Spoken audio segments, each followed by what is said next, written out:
אתה אדוני אלוהינו מלך העולם אשר קידשנו במצוותיו וציוונו לקבוע מזוזה. אמן.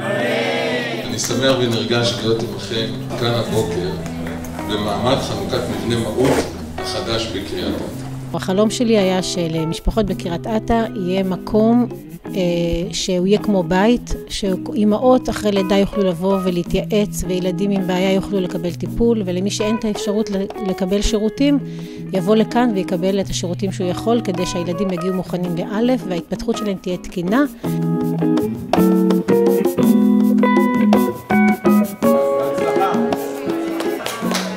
קריית אתא הייתה תמיד ידידותית לאנשים בעלי צרכים מיוחדים. מבנה מהות שאותו אנו חונכים היום, מהווה עבורנו את כלי העבודה המרכזי בטיפוח החינוך לגיל הרך, ובאמצעותו יש באפשרותנו להעשיר את מגוון תוכניות הלימוד וההעשרה להורים ולילדים.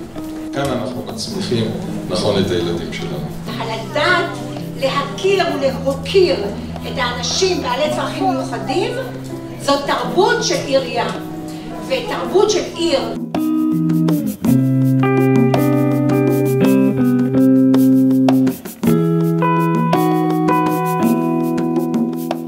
מאוד התרגשתי, מאוד שמחתי, זה מדהים, וכאילו אני אומרת, השמיים הם הגבול, אפשר לעשות הכל.